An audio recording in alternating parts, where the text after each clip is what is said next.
Ron Rooney. I'm a lecturer at the School of Social Service Administration at the University of Chicago. The subject of this videotape is return from foster through use of the task-centered casework method. You will see selections from the 16th and 17th sessions with Mrs. Eudora Carter. That is not her real name. A variety of practice skills defined in the profile of practice skills of task-centered casework, with special emphasis on techniques used in the middle phase, will be employed in these tapes.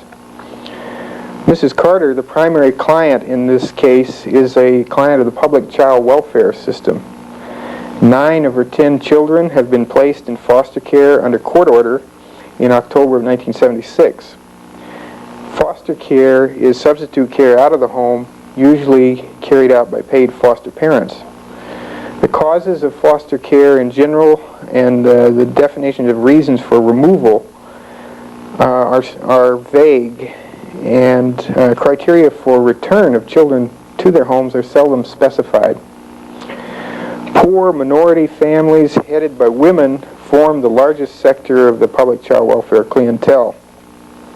According to David Fanchel, the average length of stay in foster care is 5 years, and that normally includes several changes in foster placement.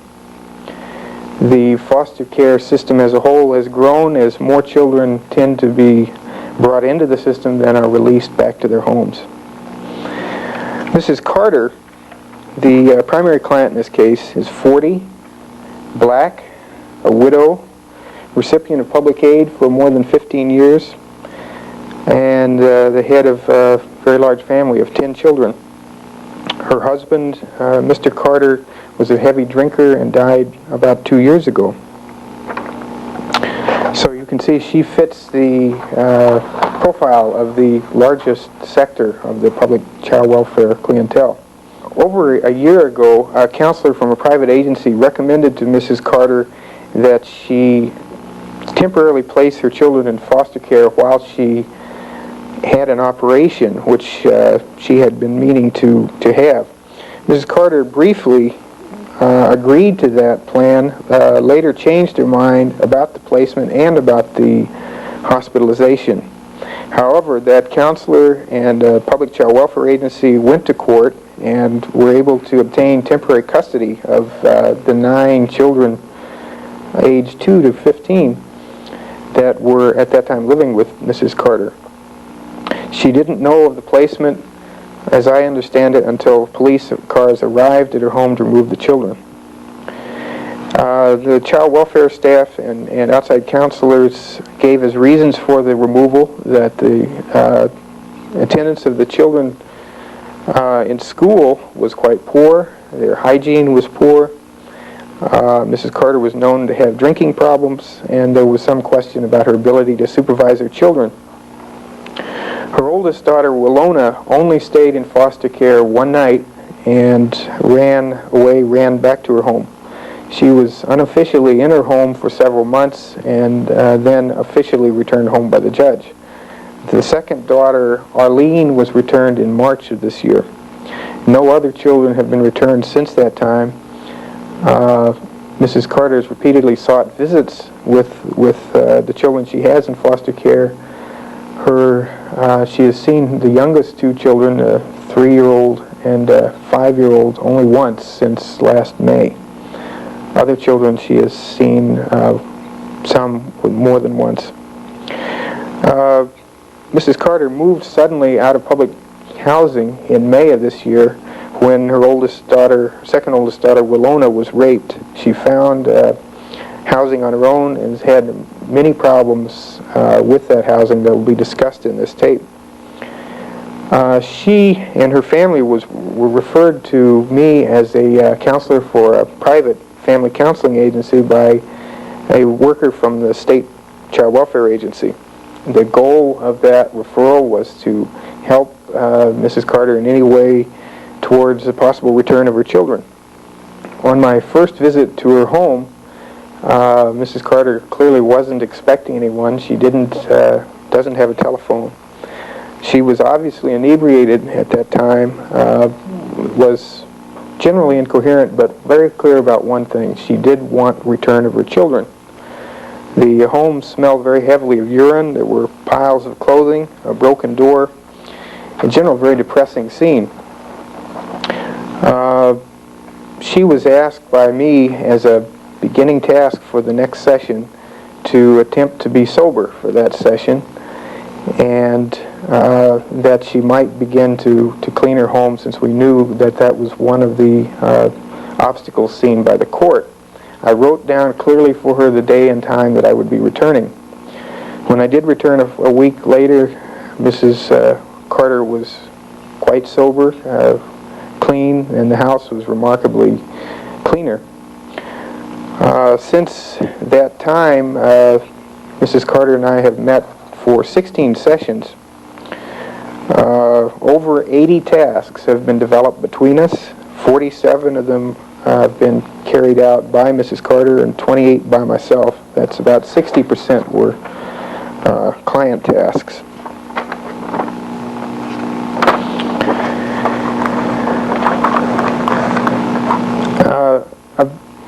An oversimplified view of the task-centered model would be to see the main activities as the identification of target problems, followed by the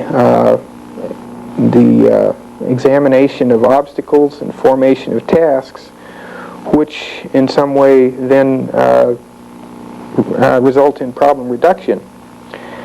In this case in particular, and in child welfare cases in general, I think that the model, this conceptual view of the model tends to be, it needs to be expanded to a greater concentration on work with collaterals. In these two sessions, you'll hear reference to a multitude of collaterals. And in these two sessions, these are not the only collaterals considered or worked with over the course of the case. In addition to Mrs. Carter and myself, I believe at least 7 of the 9 children are referred to individually. Mrs. Carter's deceased husband, not one but 3 separate public aid officials, each of which plays a vital role. 2 separate child welfare workers, one whose primary job is working with Mrs. Carter and another who works with several of her children. Mrs. Carter's landlord, various persons connected with Alcoholics Anonymous, different foster parents working with their children, the juvenile court judge and various court officials, school officials, and officials from Public Housing Authority. So a little more complicated view of the work in this case and in other child welfare cases would be that the first step remains the identification of target problems between the client and practitioner, with a heavy emphasis in this case on the identification of those conditions that are important to key collaterals. It's obvious in a case such as this that when the problem that the client sees, the goal that she wants to reach, is controlled by someone else, in this case a judge, then the criteria that would influence the judge have to be identified and considered in the formation of target problems. Once this the criteria of the important collaterals are identified, then a variety of client and practitioner tasks are developed that might be expected to influence these target problems. And our experience with these cases has been that many contacts are made with a variety of other professionals, child welfare workers, court officials, public aid officials, probation officers, school officials, persons who are invited in some ways to collaborate in the work towards reduction of target problems, and in some cases are just asked to be neutral, and the objective is to avoid their becoming an obstacle to our work together. The target problems identified by Mrs. Carter as I mentioned before, there was one extremely clear target problem. Mrs. Carter has 7 children placed in foster care and wanted to have them returned to her. Several conditions that would be expected to influence the judge's decision were identified, and work towards reducing those conditions has begun. First, clearly, Mrs. Carter's current housing was inadequate. She had no stove, no refrigerator, no hot water, and until about a month ago had a broken window. Second, Mrs. Carter had a drinking problem which she acknowledged interfered with her child care. Third, she acknowledged that the attendance of her children in school was erratic. And finally, her house was unclean and basically not with good hygiene. Over the past 16 sessions, as I mentioned, over 80 tasks have been formulated and carried out. At this time, the window is repaired. Mrs. Carter decides in the current session that there is no longer any hope that the landlord will repair her apartment or help her get a stove refrigerator, so she makes plans to move to other housing. Her drinking has been greatly reduced.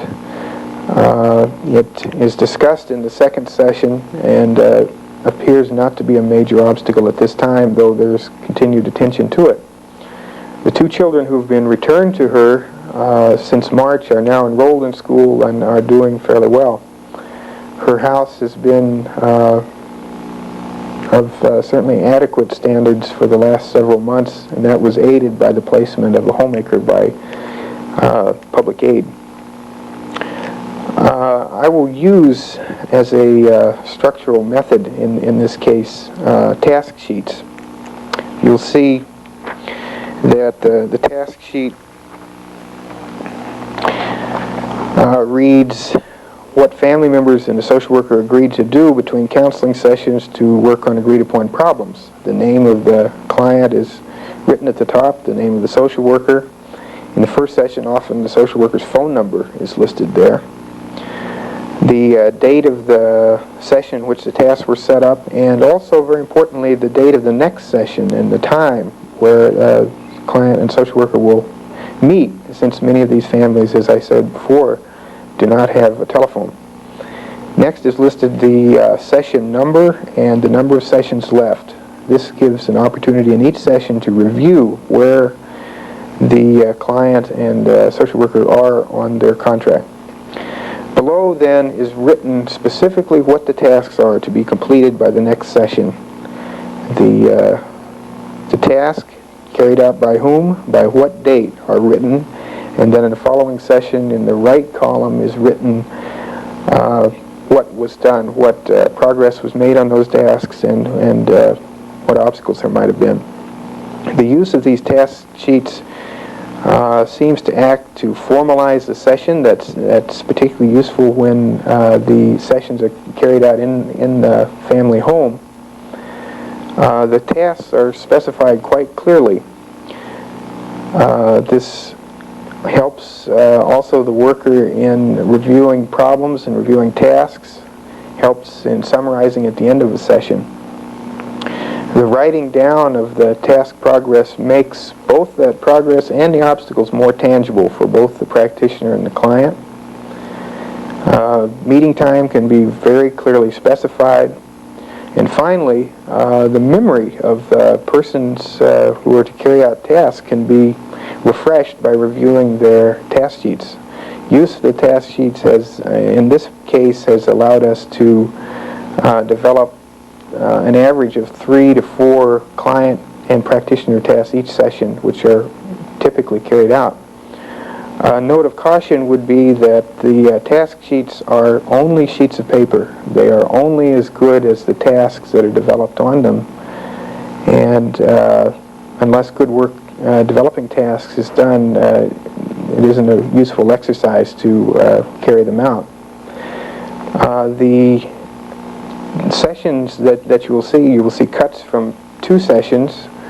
The audio quality on the first 4 cuts is not good and is included only because of the important content. The audio quality of the second session is much better, and hope you'll bear with us until that section begins. Public aid service worker had visited this home a few weeks after Mrs. Carter moved here and said that public aid would not help her rehabilitate this home since it was not adequate. In the 3 months since, we have worked with the landlord and attempted to have hot water put in and a stove and get the window fixed. As you can see, only the window has been fixed. One of the complaints had been that Mrs. Carter's home was unclean. Mrs. Carter only has 2 items of furniture, and when a homemaker was placed by public aid, there was really very little for her to do. Our 16th meeting today. Means we got 8 left.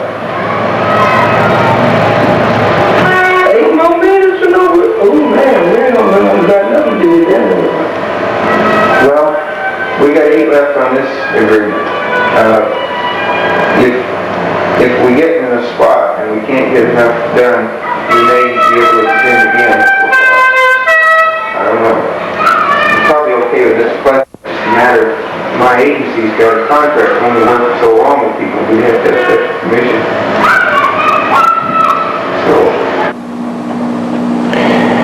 So. In the segment you've just seen, the child on Miss Carter's lap is her grandson, the son of her second daughter, Willona.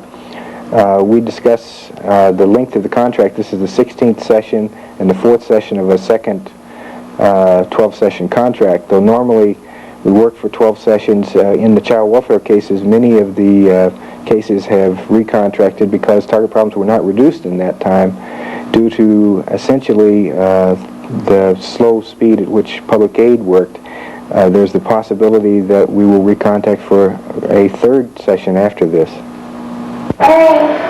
Anything else?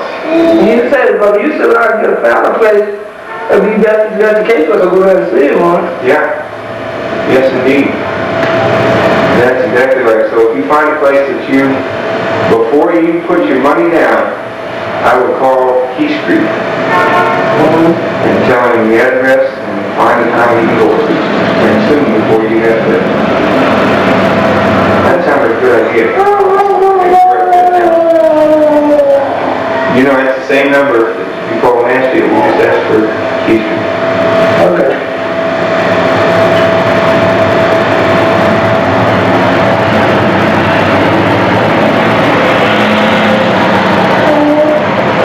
You're going to ask Ms. Shalay tomorrow if you see her, right? Mm-hmm. If the case comes through. Because if it does, then she's the one who will go with you.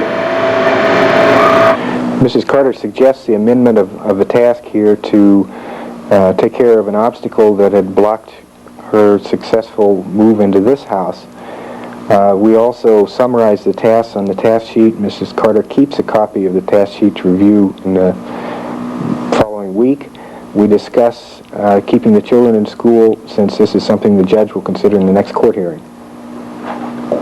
So let's go over things that we're going to do by next week. You're going to call to visit, and now you say you're going to check about being in school.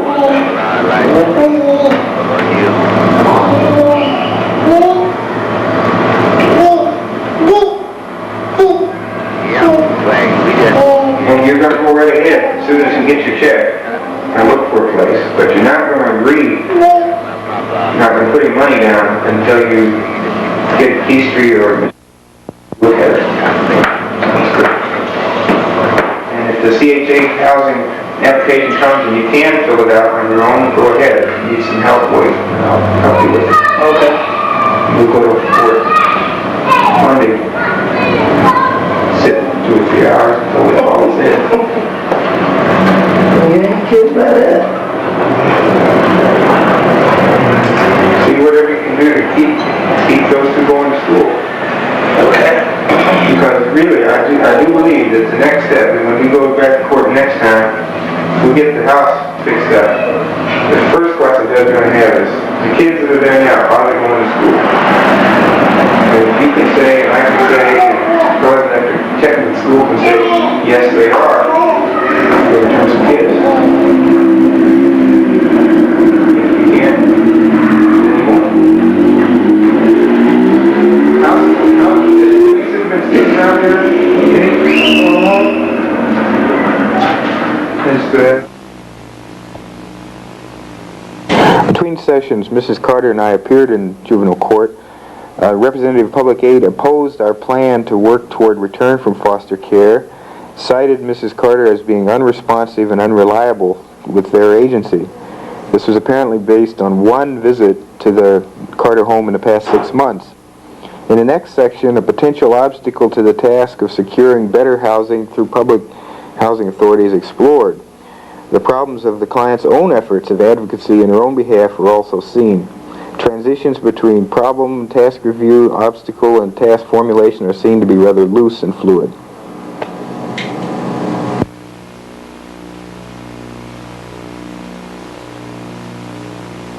Okay, tell me what you were just now saying about what do you think is going to happen when you make that application to CHA? I don't think they're going to accept us, because when I moved out of there, I owed them $260 because they were in the apartment I was in. And because my daughter got raped in that apartment, so I moved out, but they also taking me to court too. They were? They had. Since you moved out? Before I moved out. What for? For not paying their rent.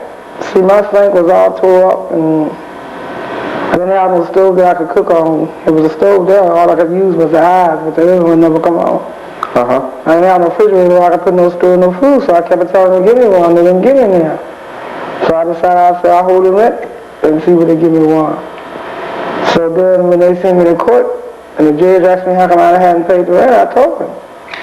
Then he had them to go and investigate and see why they hadn't given me a stove and refrigerator. When they found the judge got behind me, they gave me a whole piece of stove and refrigerator. But they still wanted you to pay your rent then? Yeah, but they would never fix the sink. And they would come and cut the water out. I mean, I could never get them to do nothing in my apartment with me and my children when I asked them. When I asked them to paint the place, I had to always wind up painting it myself. So when you left, did they try to get the money from you? Went down there and talked to my counsel, Mr. Crow, and I asked him could I pay him so much of the money, and catch up, and he said no, I had to pay all the money at one time, so I didn't pay it, because it didn't matter. No. They haven't got in touch with you again, it said. About the money? No. Not since I counseled my niece. Well, sounds like you're right. That's going to make it tough. I wrote a letter. We talked to that man, Mr. Hill, and he told me to, once he calmed down about talking about how uncooperative you had been, then he started cooperating. And he said to write a letter that might help you, and I brought you a copy. A client once said to me she wondered what social workers write in their little books. Probably bad things about us, the clients, she said. I make a policy of giving a copy of all reports and letters I write on the behalf of clients to them to keep in their task folders. Be back in the high riding, but I know it because I had a lot of trouble when I was living in those. But my daughter first, my older daughter got shot in there. Second, my daughter got raped in there. I just don't want to be in there no more. Plus, I had a gun put to my head in there. You talking about any high-rise? Well, I think all of them about the same. One of the causes for removal of Mrs. Carter's children had been the inadequacy of their housing. It's clear here that Mrs. Carter's alternatives for better housing are very limited. That's true. If I could get back into the projects, I would like to have one with a walk-up in it. You mean one of those low-rises? Yeah, my kids could be going outside. Because when I lived in the projects, I didn't let my kids outside. I lived on the 7th floor, and they had to go all the way down to the 1st floor. So my little kids all ever got outside. But you just caught in a circle because, if you don't go to public housing, how are you going to find a place that's large enough on the money that you have to support not just 3 kids here, but say the next 2 or more? Well, the only way I can do that is like he said, once I get if I get a place they approve of, then I would write a letter from them to carry to the public aid and they put them back on there. We're in the process of formulating tasks mindful of the obstacles just anticipated. Next, the practitioner will report on a task he took on to contact a public aid worker. You have it straight from the horse's mouth. I talked to him yesterday, and he said the case is no longer here. I moved it September 27th, and so he said that it'll take a few days to get it processed in, but that we should start contacting what is it, the West Area office? 1410, wait a minute. Let's see now. 3910 West Albany. 3910.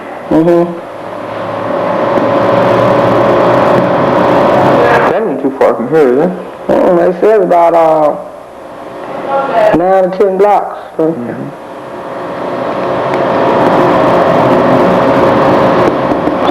Well, so you think... I said I would give it a try, but I would ask them, could I stop paying if they say I have to pay, because I know I'm going to have to pay to get back in there. Or could I pay so much of it each month? Like if they charge like $80 or $90 a month, then I pay $100 or something, so much, $130 a month till I get it out of over a period of time. If they'll do it like that. They all did it like that for some people, and I don't know why they do it like that for me. I'm not. Now, you said that you've been talking to Honeyman about taking you around. And after I came from Coke Monday, I haven't talked to him about taking me around. I was waiting to see what you decide. Because I know I wouldn't earn this money, so I have to be honest. Yeah. But also, I want to know, I'm not supposed to pay Mr. Robin no money this month, right? Well, we didn't talk about it. Much of the work in this case is seen to be predicting the actions of key collaterals and planning alternative courses that Mrs. Carter might undertake. A threefold contingency plan is in process of development here. Ms. Carter will look for private housing on her own while also making a public housing application, while also planning to hold off the current landlord. In addition, the practitioner is seen offering to carry out a practitioner task, in this case getting a receipt book, mediating and explaining the actions of collaterals, and planning how to best use their services to help the client is seen to be a major activity of the practitioner. You know, somebody gave me an idea the other day about that. Is that what some people do is we could get you a receipt book of your own, and you could fill it out and just have him sign it. And that gives him no excuse about his nephew didn't come or whatever. But the question is whether you should pay the rent. Sounds to me like you better. I don't know. But you know, you get caught in between. But Mr. Rooney, I don't think I should pay no rent here. I think I should go. If we do put in for this housing project, how long do you think it would take to get it? Well, if you hadn't told me what you just told me, it wouldn't take very long. But you know for sure that it would. You know what the record is. The first thing they're probably gonna think is this the same reason here before that was hassling us? And they'll say, yes, it is. And they'll say, well, it looks like this social worker is trying to run a game on us of some kind. So they'll definitely want to meet with me and you and before they take you. Well, see, they also know my kids have been taken too. Yeah. So we have to convince them. But see, I was paying rent for, even so, I don't say I didn't make me up to no $260 in the first place, because they're taking my kids last year in November, and I paid rent until almost, I stopped paying in January. Yeah. January 1. Well, what I think we got to do is go ahead and send this through, but not stop there. You keep on looking for another place, and if you find a place that looks good, we'll contact this Miss Chalet way, and we'll take it and we'll tell them forget about this application. But you might not find that kind of place, and so rather than wait until November when it's going to be awful cold here. It's already awful cold here at night. Yeah. And he's trying to get people to pay his gas bill. I'm not. Yeah. And the other side of that is about the landlord here. We just don't know how long you'll be here. It could be that you'd move in a week, but that would be the best, right? Likely you'll be here another 2 or 3 weeks. And I don't know how long he's going to let you stay without you paying the rent. That's what I'm doing. I just ain't going to pay it. I'll stay with somebody till I get out. I'm just not going to pay him no rent. Because he ain't said pay no rent. He said send $130 to the gas company. And see, then that way I'll be messing myself up. Why should I be paying gas bills when I ain't got no gas at all? It sounds like he wants you to pay the gas bill on this building.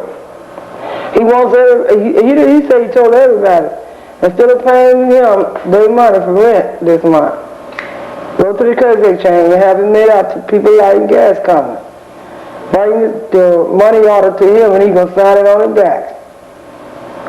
And then mail it in. But see, I ain't got no proof I paid him nothing for rent. That's true. All I got to prove is I paid the gas company some money. Which everybody knew I ain't got no gas, so why should I be paying gas? He didn't explain to you why he wants people to do this? No, man, no, sir. He didn't. He just told me that. Mm-hmm.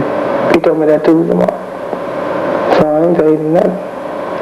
And I don't think I'm going to pay him nothing.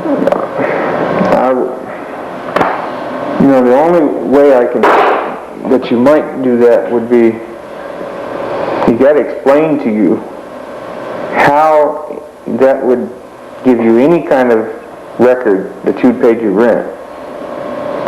And why he can't do it himself. Why can't you just give him the money and he take everybody else's money and go over there and pay them? Well, that's what I want to know, but he didn't say it like he said, just nailed it in. And I'm thinking that Mr. Haskell said, I'm thinking his man is trying to stall this bill for something until you get tired of it and you're going to turn it loose, and I just don't think I could give him my money like that. Yeah. It's hard to figure what he's trying to do. He's up to something that ain't no good. Well, sounds like a good reason for stalling him, at least. I mean, if this was just a regular month and he came to ask for your money, there isn't much you could say, but you could stall him for a week. But I would probably keep the money ready in case you do have to pay it. And let me see if I can get a hold of a receipt book for you. Because that would be, if it turns out that for some reason you really do have to do this thing for him, go to the gas company. If he fills out the receipt that you paid your rent, then it doesn't make any difference who you made that check out to. You have your receipt.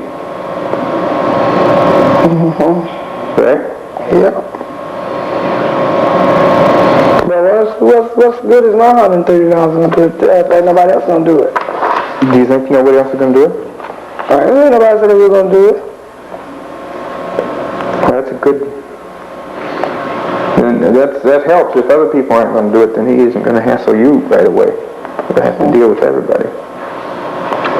I don't know. The Child Welfare Agency had placed a homemaker who stayed for 3 months with Miss Carter, though there was little homemaking and such for her to do. Miss Carter had agreed to her coming as we considered that it might aid her in court. The homemaker was in fact quite helpful and had participated in our sessions. When her 3 months were up, however, Public Aid opted to send another homemaker rather than extend her term. Mrs. Carter had had 4 earlier homemakers over the course of the last several years and had asked all of them to leave. Helper turnover is a major problem with these clients. And what about the housekeeping? Nobody ever done that for me? That's really my fault. I forgot to call until too late, and then this morning I couldn't find a phone number. But I'll get on that before next week. It really don't mean there ain't nothing more to do. That's unfortunately the truth, but if we'd had somebody like Mrs. Banks,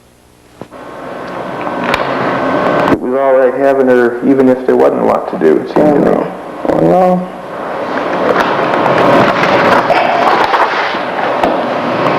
And I wish you would like to I wish you would really... You want me to check that? Get into a mess and ask why is it so hard for me to see my daughter and son, baby son and my little baby daughter. Yeah. I don't know what to do about that, because the first thing she's going to bring up now is that it's getting cold. I know that. And are they going to be safe here? And she's probably going to be more willing for them to come back to the Michigan office and come here. That'll be all right, as long as I can see them. Well, we can get her to do that, I think. Well, we should ask her. Well, I would suggest this time, have you ever talked to her on the phone yet? Nope. I didn't ever talk to nobody on the phone with Mr. Blazer. I never talked to them. Well, sooner or later, you're going to have to start dealing with her more often. I think it ought to, because, she's the one she's got to get to know you better. Right now, she doesn't know much about you, and she doesn't trust you very much, and you don't trust her. What I would suggest is that Well, now I don't get on the bottom, period. I don't like her. She doesn't like you either. Well, she's gonna do it like kids. She's supposed to bring them in. That's right. That's right. You have that right. So I would suggest that I can give you her number. You call her. Ask her when it could be done, and I'll call her later. Okay. To follow it up. But she needs to hear from you first, I think. Well, she know I don't like her. Yeah. She does know that. Okay, let's go over these things we were going to do for this time. You were going to call Mr. last Friday. Did you talk to him? No, I didn't get it last Thursday. I called him last Friday morning, and they said he was out in the field. He wouldn't be in till 11 o'clock. And then I asked the lady who answered the phone, was my kids coming into the office? And she said, yeah, they all supposed to be in there at 10:30. And so you left them? Yeah, I left and went down there. I had Hunter me down there. And when we got out there, we didn't see nobody but Robert Lee and Evelina. Then I saw Mr. Plitt went on the hallway, and I asked him why was the restaurant. He said he was in an emergency meeting, and Miss emergency meeting had an emergency case. And so they could only bring those two? That's something I can't understand, because he told me Junior and Robert Lee and them go to the same school. Yeah. And he said they stay on Robert Lee and them stay on the same street from him. Same street? And Junior only stayed 4 blocks from them, so how come he couldn't pick up Junior? It may be that he just didn't... He doesn't always tell you exactly what he's thinking. I don't know what he was thinking, but maybe he didn't want you to have 3 kids over the weekend, but he thought that was too many. Well, he should have told me on the phone that I was going to bring him home. Oh, I get it. I didn't know nothing about I was going to bring him home until I got there. Well, you remember, it's all mixed up. Remember, I was the one that asked him, and earlier I said, she wants to see Robert Lee and Evelina, she wants them to come here. And he said, okay, no problem, we'll do it. And then when I talked to you last Thursday, you told me, he said, come up to the office. And so what he did, he just mixed the two. He changed his mind, and he agreed to have him come out here. It worked out, at least. You did get him. The balance between practitioner tasks and client tasks is important in these cases. Since Mrs. Carter has no phone, little money, and usually has to care for a grandchild, her ability to carry out many tasks is limited. The client must, however, be helped to carry out as many tasks as they're able to. The practitioner does what the client cannot do or would carry out with such difficulty that the time loss involved would threaten target problem reduction. Where possible, the practitioner shares that task with the client, carrying it out together or in stages. If the practitioner carries out the task alone, then those steps involved are identified with the client and walked through so that performance of the task can be modeled for the client to try in the future. Also, encouraging the client for efforts, especially those which are not intrinsically rewarding, is an important activity. I counted up how many of these tasks we've set up. How many do you suppose we've set up over the last 4 months? From you? About 20. More. You have taken on 55, and I've done about 35, 80 between us, things that we've done, and then that's why I was getting so mad at that guy in court. He was saying that, you know, that you had not been cooperative. Well, we've done 80 tasks between us over the last 4 months. I don't know what much more we can do. Well, I got to do the last and let's try to find me a place. That's a big one. Big is enough for the judge to approve of. In the past section, the practitioner praises the client for efforts as she shows awareness of the steps ahead and the need to consider the important collateral of the judge. In the next section, Mrs. Carter reflects thoughtfully and movingly about her experience with alcohol. The practitioner listens alertly for current conditions of the problem, possible future problems. He praises her for current efforts rather than lead her into an in-depth discussion of the past. Asserting herself with the children is identified as a possible future problem. I went to the doctor's house. I left you Monday. You did? I didn't know you were sick. I didn't know I was this either. I got high blood pressure. Yeah. Yeah. Did they give you anything for it?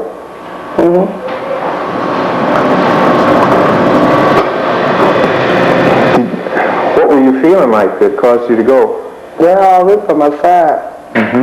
So I've been having trouble with my left side for a long time, so I've been to the doctor to see what he did. He tell me about it. He still didn't tell me about my side. He told me about my blood pressure.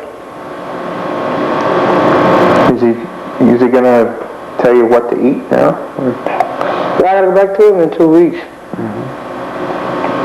That'll be on the 17th.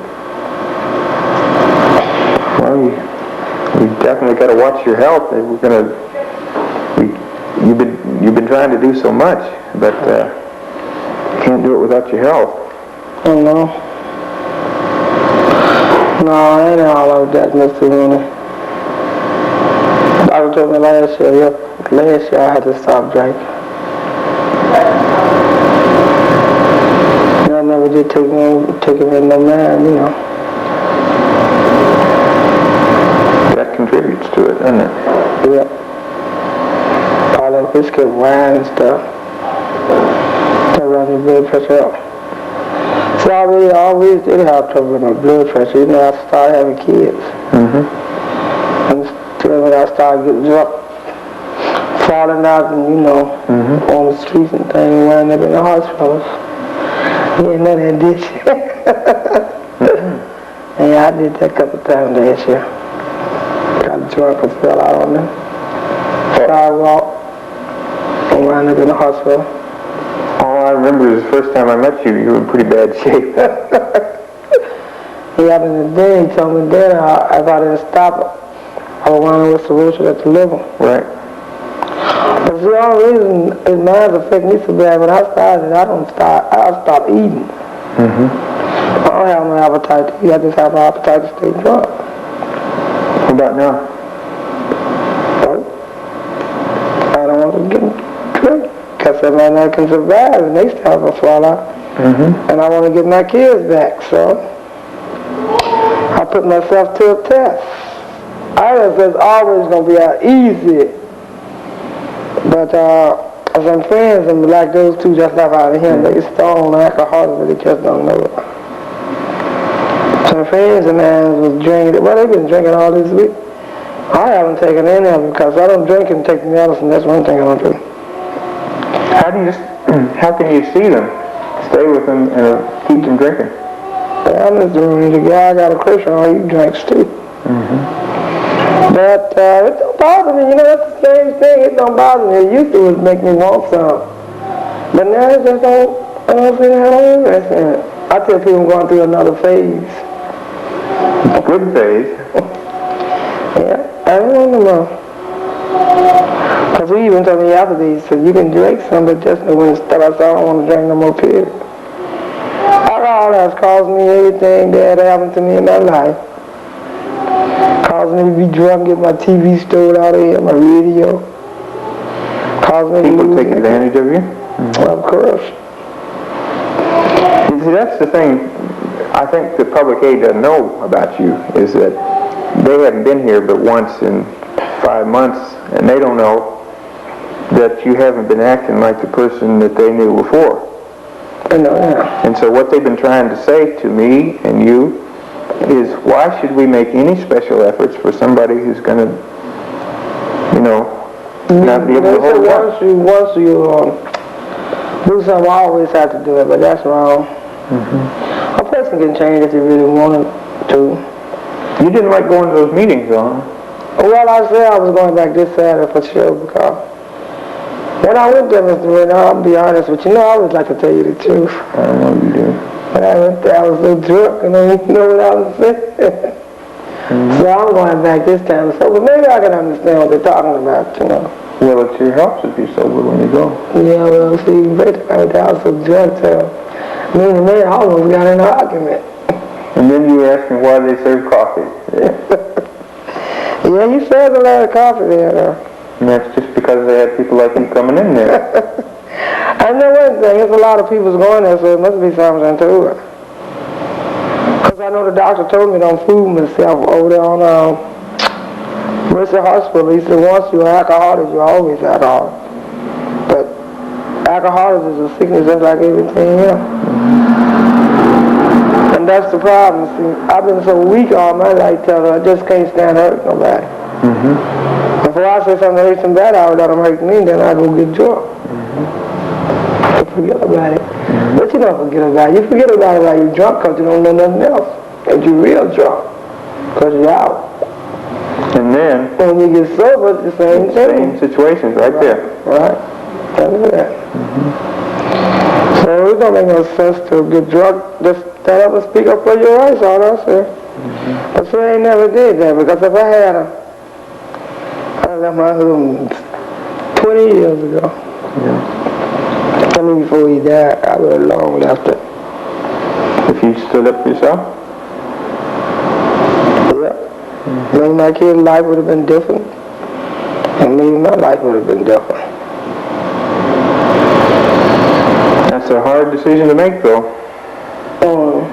To leave like that, I don't think you can fault yourself too much for it because you knew that if you did that, you were going to have to find some way of living for you and kids. We was on ADC then.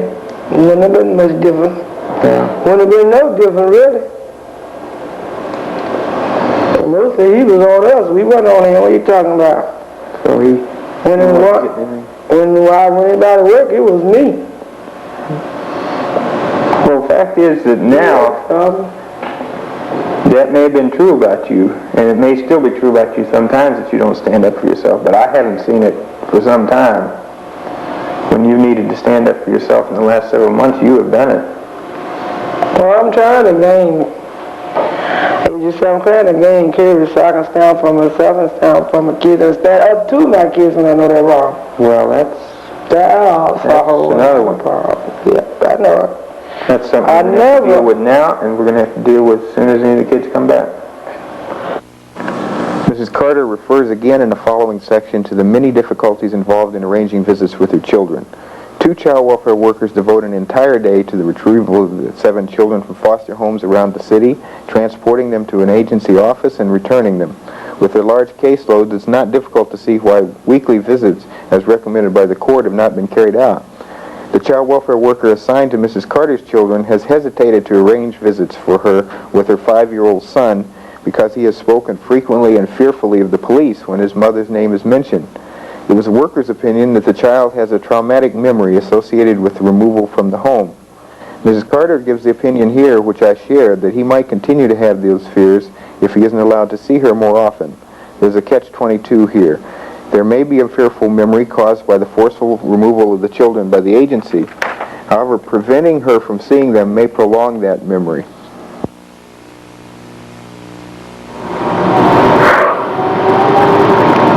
Now, you're going to agree to call Miss... Yeah, I call her tomorrow. Okay. And I won't call her tomorrow, but I'll call her early next week. Okay. And I'll just play kind of dumb and say, did Miss tell you I know she wanted to see the little children? And I'll kind of feel her out.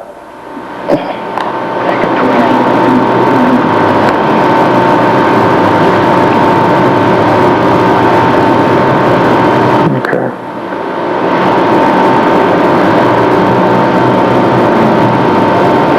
I'm afraid that business about man keep talking about the police. He gonna talk about that till they get back home. About what?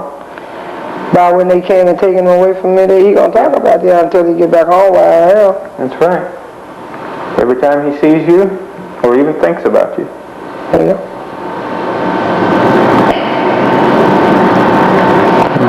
I don't saw him all now, but him and Christine. I ain't saw them since June. That's right. I was there with you that time. Yeah. In the next section, the juvenile court experience is discussed.